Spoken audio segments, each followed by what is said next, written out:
అయినను గ్రహించు హృదయమును, చూచు కన్నులను, విను చెవులను యెహోవా నేటి వరకు మీకు ఇచ్చి ఉండలేదు. నేను మీ దేవుడైన యెహోవానని మీరు తెలుసుకొనున్నట్లు 40 సంవత్సరములు నేను మిమ్మల్ని అరణ్యములో నడిపించి తిని, మీ బట్టలు మీ ఒంటి మీద పాతగిలిపోలేదు, మీ చెప్పులు మీ కాళ్లను పాతగిలిపోలేదు. చూడండి, ఇక్కడ 40 సంవత్సరాలు దేవుడు వారి మధ్య చేసిన దానిని వాళ్ళు గ్రహించుకోలేకపోయారంట. అవునా?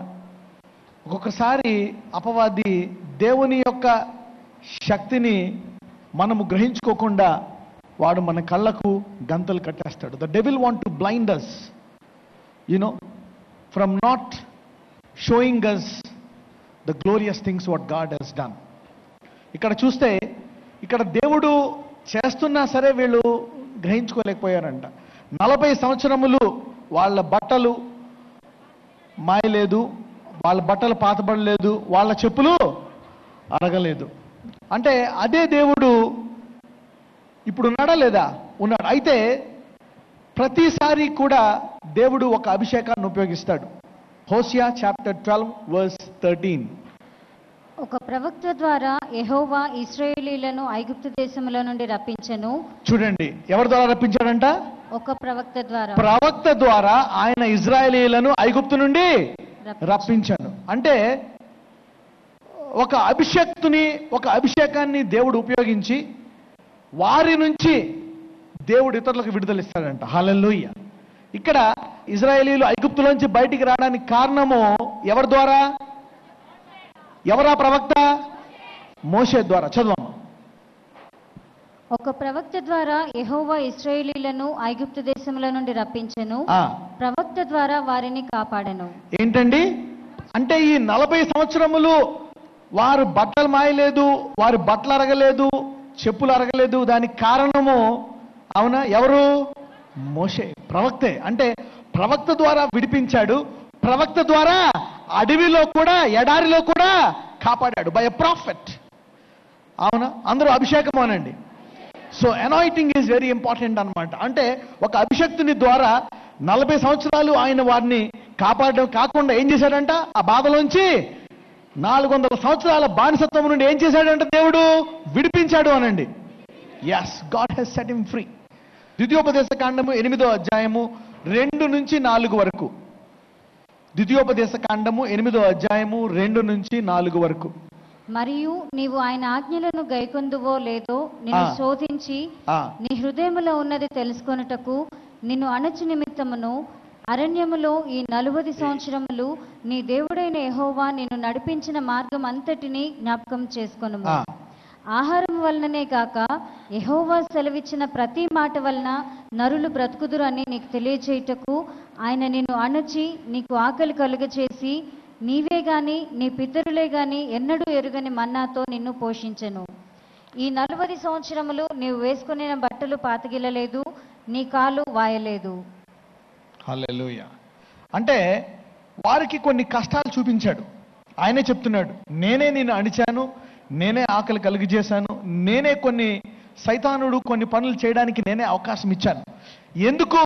ఎందుకు వీళ్ళంతా ఏ బ్యాచ్ అంటే చదువుకుంటే గానీ పైకి రాము, ఉద్యోగం చేస్తే గానీ డబ్బులు రావు, కష్టపడితే గానీ పైకి రాము, ఎవరో ఒక దయ చూపిస్తే గానీ మేము బతకలేము అని ఇతరుల మీద ఆధారపడేటువంటి మనస్తత్వం వీళ్ళది. అవునా? అందుకని వాళ్ళకి ఏం చేశాడంటే ఎడారిలో కష్టము కలుగజేసి ఆ నష్టము కలుగజేసి ఫైనల్గా మనుషుడు రొట్టె వలన మాత్రము కాదు కానీ దేవుని నోట నుంచి వచ్చి ప్రతి మాట వలన జీవిస్తాడు. హల్లెలూయా అనేటువంటి కొత్త విషయాలను వాళ్ళకి బయలుపరిచాడు. అంటే ఎవరు కూడా తెలియనటువంటి మన్నాను వారికి ఇచ్చాడంట. అంటే వాళ్ళ పితరులకి దేవుడు తెలుసు కానీ మన్నా తిన్నారా? తినలేదు. అలాగే 2000 సంవత్సరాలు బట్టి సంఘం వ్యాధుల్లో, బాధల్లో, కష్టాల్లో వెళ్తుంది కానీ ఎప్పుడూ కూడా సంపూర్ణంగా వ్యాధి లేని, లేమి లేని జీవితము జీవించవచ్చు అనేటి రీతిగా దేవుడిని తెలుసుకున్నారా? తెలుసుకోలేదు.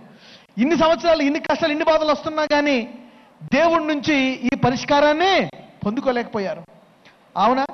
అయితే దేవుడు ఇప్పుడు చెప్తున్నాడు, చాలా మందులకి మనం చూస్తే డాక్టర్లకి అసలు చాలా వ్యాధులకి మందులు లేవు. అవునా? షుగర్ వ్యాధిని కంట్రోల్ చేస్తారు కానీ పూర్తిగా పోతుందా? బీపీ, థైరాయిడ్, ఎయిడ్స్, కొన్ని రోగాలు పోవు. బ్యాక్ పెయిన్, కొన్ని నొప్పులు, సైనస్లు, మైగ్రైన్స్, చాలా వ్యాధులు పోవు. మరి ఎందుకని దేవుడు వాటిని అలా పంపించాడు? లోకానికి ఎందుకు ఇచ్చాడంటే జగత్పునాది వేయకమునిపే ఆయన కుమారుణ్ణి వధించాడంట. అంటే ఈ సమస్య రాకముందే పరిష్కారం ఉందా లేదా?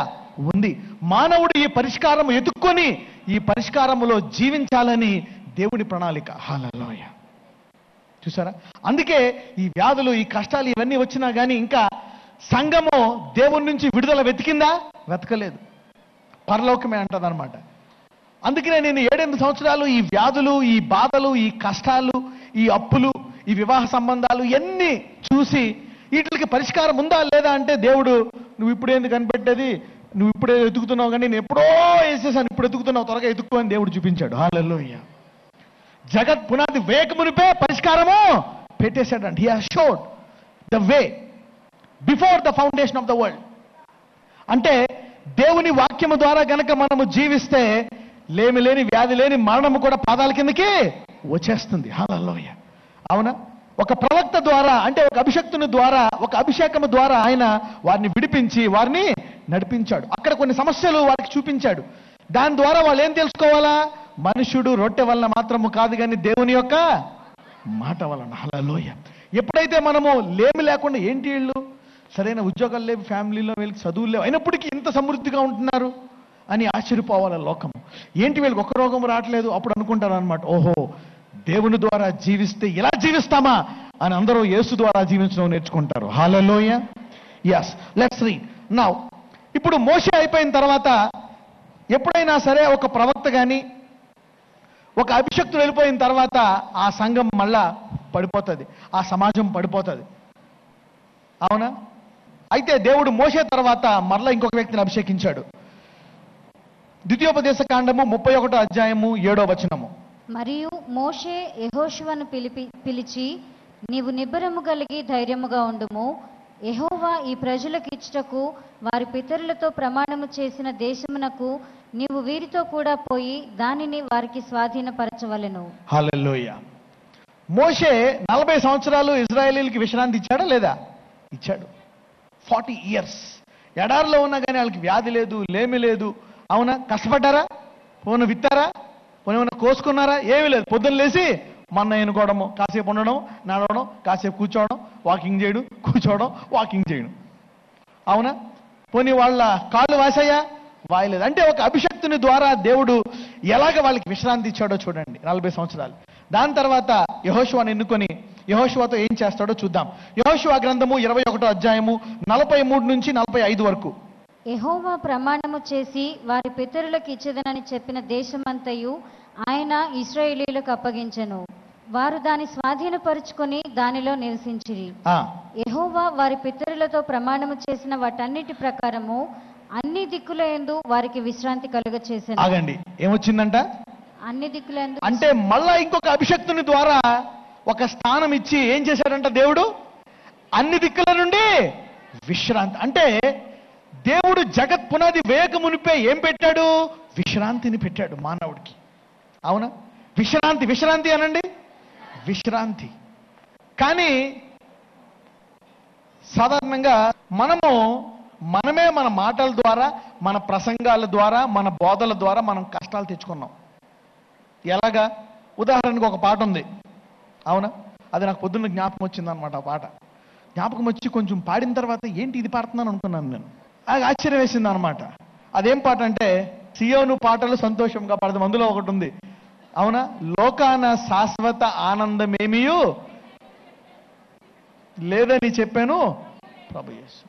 పొందవలెను ఈ లోకమందు ఎన్నో ఎన్నో శ్రమలు. పొందవలెను ఈ లోకమందు ఎన్నో, కొన్ని కూడా కాదంట. అందుకే ఎవరికి మైకిచ్చినా బాబాయ్ అని ఫోన్ చేస్తూ ఉంటారు. ఎందుకు ఈ బాధలు? అవునా? ఎంతమంది పాడారు ఈ పాట? మొత్తం అందరూ పాడేవాళ్ళే. అప్పుడు దేవుడు చెప్తాడు అనమాట, నేను విశ్రాంతిని ఇస్తాను, కానీ అనేక సార్లు మీ ప్రసంగాల్లో, మీ పాటల్లో మీరే తెచ్చుకుంటున్నారు కష్టాలు అన్నాడు. ఎందుకంటే అవునా, దేవుడు మన నోటి నుంచి వచ్చు ప్రతి మాటను మరి తీర్పు తీరుస్తాడంట. అవునా? నువ్వు కాపాడు కాపాడు కాపాడంటే కాపాడుతున్నాడు. మళ్ళా ఇంకో శ్రమ నువ్వు ఏమన్నావు? నువ్వు పొందావలను ఈ లోకమందు ఎన్నో. తట్టుకోగలవు అసలు? నీకు ఒక్క శ్రమకే గిలగిల కొట్టేసుకుంటావు. పొందావలను ఈ లోకమందు ఎన్నో పాడి నాయన కాపాడయ్యా కాపాడయ్యా అంటే ఆయన ఏమంటాడు? అందుకే అంటాడు, నా ప్రజలు జ్ఞానము లేక పాడుతున్నారు. అవునా? These songs are without wisdom. దేవుడేమో విశ్రాంతిని, ఇదిగో ప్రయాసపడి భారం మోసుకుని వచ్చిన సమస్త జనులారా నా వద్దకు రండి, నేను మీకు. ఈ పాట ఎప్పుడైనా పాడారా? అబే, ఈ పాట పాడరు. ఈ పాట లేదు అసలు. ఈ పాట రాయరు. ఎలాంటి పాట రాస్తారు? పొందవలను లోకాన శాశ్వత ఆనందమేమియు. పరిశుద్ధాత్ముడిచ్చే ఫలాలేంటి? సంతోషము, సమాధానము, సంతోషము. మొదటి రెండేంటి? సంతోషము, లోకాన శాశ్వత ఆనందమేమియు. పరిశుద్ధాత్ముడు ఏమనుకుంటాడు? నేనేమో సంతోషము సమాధానం ఇవ్వడానికి నేను వస్తే నువ్వేమంటావు? లోకాన శాశ్వత ఆనందమేమీ లేదా? మరి ఇలాంటి పాటలు రోజు పాడుకుంటూ ఉంటే ఎన్నో శ్రమలు వస్తాయా రాదా? అందుకే సంఘానికి ఏమొచ్చాయి? మహాశ్రమలు, ఎన్నో శ్రమలు. కానీ దేవుడు తన ప్రవక్తలను లేపి ఏమిస్తున్నాడు? విశ్రాంతి. మోషే ద్వారా ఏమిచ్చాడు? 40 సంవత్సరాలు. యెహోషువ ద్వారా ఏమిచ్చాడు? నలుదిక్కులా అన్ని వైపులు ఏమిచ్చాడు? విశ్రాంతి. నీకు తెలియక చాలా ప్రార్థనలు చేసి ఉంటావు, తెలియక చాలా పాటలు పాడి ఉంటావు, తెలియక, అవునా, ఎన్నో సార్లు ఏవేవో ఒప్పుకొని ఉంటావు. అవునా? అవన్నిటిని మనం ఈరోజు కొట్టివేస్తున్నాం అనమాట. హల్లెలూయా. ఈరోజు కొట్టివేద్దాం. అవునా? ఎందుకంటే నువ్వు విశ్రాంతి అంటున్నావు. మళ్ళా పొందావలేను ఈ లోకమునందు ఎన్నో. అసలు నీకు దమ్ముండాలి పాట పాడడానికి. What a horrible stuff. నాకు ఎందుకు గుర్తొచ్చింది ఈరోజు పొద్దున్న. నేను అడుగుతున్నాను అనమాట, ఎక్కడెక్కడ సంఘం పొరపాట్లు చేసింది, మనం కూడా ఎక్కడెక్కడ పొరపాట్లు చేసాం, ఏమేం క్యాన్సిల్ చేయాలని అడుగుతున్నాను దేవుడు. అప్పుడు దేవుడు చెప్పాడు, నువ్వు ఈ పాట అనేక సార్లు, నేను కూడా పాడాను ఈ పాట, కొన్ని 100 సార్లు పాడాను ఈ పాట, తెలుసా? మినిస్ట్రీకి ముందు ఎన్నోసార్లు పాడాను. అప్పుడు దేవుడు చెప్పాడు, ఈ పాటలు నువ్వు కూడా పాడావు, క్యాన్సిల్ చేయాలా? తీరా చూస్తే సంఘంలో కూడా మొత్తం అందరూ ఉన్నారు ఈ పాట. అవునా? ఎంత భక్తిగా ఉంటుందా పాట పాడుతుంటే కదా. పొందావలేని లోకమునం లేనమైపోతారు కదా భక్తిలో. పొందావలేని లోకమంతా ఎన్నో. భక్తితో ఎన్ని శ్రమలు తెచ్చుకుంటున్నారండి. అవునా? అందుకనే ఉత్తి భక్తి పనిచేయదు. నా ప్రజలు ఏం లేక నశించిపోతున్నారు? భక్తి లేక, పాట లేక, జ్ఞానము లేక. విజ్డమ్. You need wisdom. చదవమ్మా. అన్ని దిక్కుల యందు వారికి విశ్రాంతి కలుగచేసి. హల్లెలూయా. రైట్, చదవండి. యెహోవా వారి శత్రువులనందరినీ వారి చేతికి అప్పగించి ఉండెను గనుక. ఏంటండి? శత్రువులందరినీ అంటే ఒకడు కూడా మిగిలాడా? అందరినీ అప్పగించేస్తే విశ్రాంతి ఉంటుందా ఉండదా? హల్లెలూయా. మోషే ద్వారా విశ్రాంతినిచ్చాడు. అవునా? ఐగుప్తీయులు పాట పాడతారు, ఇప్పుడు దాకా మీరు చూసిన శత్రువులను ఇక మీదట మేము చూడము అంటాడు మోషే. అవునా? ఏమంటాడు? ఇప్పుడు దాకా మీరు చూసిన శత్రువులు ఇక మీదట మీరు చూడరు. ఎర్ర సముద్రంలో అందరూ మునిగిపోతారా? మునిగిపోరా? ఎస్.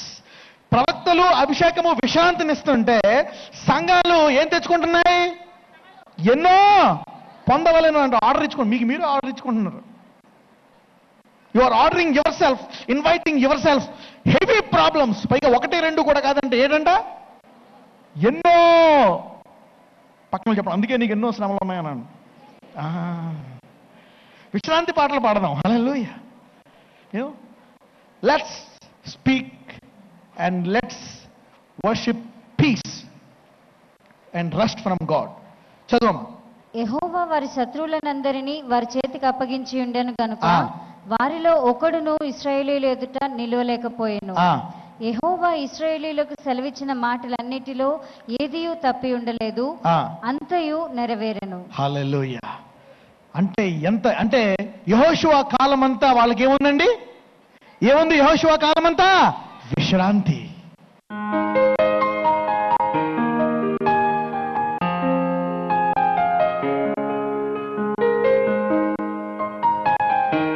నజరేయుడైన యేసయ్య అద్భుతములు చేయవాడా, ఆశ్చర్యకార్యములు చేయవాడా. అవును తండ్రి, ఇదిగో ధర్మశాస్త్రము నుంచి మమ్మల్ని విడిపించి కృపకు మమ్మలను పాత్రులుగా చేసి మమ్మల్ని ఆశీర్వదించిన విధానమును బట్టి వందనాలు చెల్లించుకుంటున్నాము. అవును ప్రభా, మమ్మల్ని అందరినీ రాజులైన యాజకులుగా అభిషేకిస్తున్నావు. అవును, మనందరికీ సంపూర్ణమైన విశ్రాంతి ఇస్తున్నావు. అలనాడు ఇజ్రాయేల్కి అనేక మంది అభిషక్తుల్ని లేవనెత్తి 40 సంవత్సరాల విశ్రాంతినిచ్చావయ్యా. అవును, ఇప్పుడైతే నిరంతరము మెల్కిజెదెకు క్రమము చొప్పున యాజకుడు అయిన యేసు ఉన్నప్పటికీ మేము 2000 సంవత్సరాల విశ్రాంతి పొందుకోలేకపోయాము. కానీ ఇప్పుడు నీవు మాకు ఆ జ్ఞానం ఇచ్చినందుకు, ఈ కృపావాక్యం ఇచ్చినందుకు, ఈ దర్శనం ఇచ్చినందుకు మేము మొరపెట్టుచుంటుండగా ఈ మొరాలకించి మా శరీరంలో ఉండే ప్రతి వ్యాధిని, మా జీవితంలో భయానికి ఉండే ప్రతి లేమిని, ప్రతి శత్రువుని తీసివేసి సంపూర్ణ విశ్రాంతి రాకడ వరకు నీవు సంఘానికి ఇస్తున్నందుకు వందనాలు చెల్లించుకుంటున్నాము. నజరేయుడైన యేసయ్య, ఇప్పుడే ఎయిడ్స్ వ్యాధిని బయటికి రమ్మని ఆజ్ఞాపిస్తున్నాను. క్యాన్సర్ వ్యాధిని బయటికి రమ్మని ఆజ్ఞాపిస్తున్నాను. ఇదిగో శరీరంలో, ఇదిగో ఏ అవయవాలు పాడైపోయినా, గుండె పాడైనా, కిడ్నీలు పాడైనా, లివర్ పాడైనా, గాల్ బ్లాడర్ పాడైనా, పేగులు పాడైనా, ఎముకలు పాడైనా, రక్తం పాడైనా, ఏ అవయవం పాడైనా ఇప్పుడే నూతన అవయవము కలుగునుగా కని ప్రార్థిస్తున్నాము. అవును ప్రభా, పోలియో కలిగిన ఆ వ్యక్తి కాలు, సన్నటి కాలును సమానముగా లావుగా చేసిన యేసయ్య నీకు వందనాలు చెల్లించుకుంటున్నాము. అవును, ఇంకా ఎవరైతే పుట్టుగుడ్డుతనముతో బాధపడుతున్నారో, ఇదిగో మూగ చెవిటి దయ్యముతో ఉన్నారు, యెహోవా రాఫా ఇప్పుడే వారి నేత్రములను తెరవండి. Open their eyes and bless them O lord.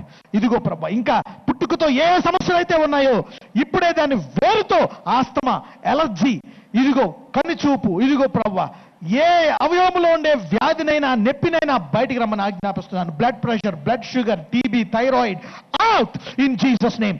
నజరేయుడైన యేసు నామమున ఈ వ్యాధులను పరిపూర్ణముగా బయటికి రమ్మని ఆజ్ఞాపిస్తున్నాము. అవును ప్రభా, సొలొమోను కాలములో ఎలాగ సొలొమోన్ని సమాధానకర్తగా చేసి చుట్టుపక్కల ఉండే అందరినీ నీవు తీసివేసి విశ్రాంతినిచ్చావు, సొలొమోను కంటే గొప్పోడు నీవు. మా శరీరంలో వ్యాధులు పెట్టే శత్రువులను, అప్పులు పెట్టే శత్రువులను, భయాన్ని పెట్టే శత్రువులను, భర్త పట్ల, భార్య పట్ల, బంధువుల పట్ల అనేక శత్రువులను తీసివేసి సంపూర్ణ విశ్రాంతి ఇదిగో సంఘములో ప్రత్యేకముగా ప్రతి ఒక్కరికి దయచేయమని ప్రార్థిస్తున్నాను. ఇంకా ఎవరెవరికైతే దురలవాటు ఉందో అది ఈ రోజు నుంచి తీసేయమని ప్రార్థిస్తున్నాను. ఇదిగో వారి నాలుకలను ముట్టండి ప్రభా. ఈ రోజు నుంచే త్రాగుడును దూరము చేసేయండి, సిగరెట్ను దూరము చేసేయండి, ఇంకా చెడు వ్యసనాలను దూరము చేసేసి పరిశుద్ధమైన జీవితము కృపలో ఉంది అని చెప్పి వారికి ప్రభా సెల్ఫ్ కంట్రోల్ను దయచేయండి. అవును ప్రభా, ఎవరైతే హాస్పిటల్లో మరణ పడుకలో ఉన్నారో నజరేయుడైన యేసయ్య వారిని లేవనెత్తండి. అవును ప్రభా, ప్రతి గర్భాన్ని తెరవండి. ఇంకా ఏ గర్భం అయితే తెరవలేదో, అవును ప్రభు 20 సంవత్సరాలు, 16, 13, అవును నీకు హద్దులు లేవు, గర్భాలను తెరుస్తున్నావు, ఆ గర్భాలను తెరవమని ప్రార్థిస్తున్నాను. వివాహము జరగని వారికి వివాహము జరిగించండి. అవును, ఎవరికైతే ఉద్యోగము లేదో ఉద్యోగములు దయచేయండి. అవును, సంపూర్ణ ఆనందముతో కూడిన విశ్రాంతిని దయచేయండి. ఎవరి పట్లయితే చేతబడులు చేశారో ఇప్పుడే ఆ చేతబడులను బయటికి రమ్మని ఆజ్ఞాపిస్తున్నాను. నీవు రాకడ వరకు జీవిస్తావు సహోదరుడా, సహోదరి. I cancel death on that family lord. I release healing and deliverance and wholeness to that body in Jesus name. నజరేయుడైన యేసు నామమున ప్రార్థిస్తున్నాము తండ్రి. ఆమేన్.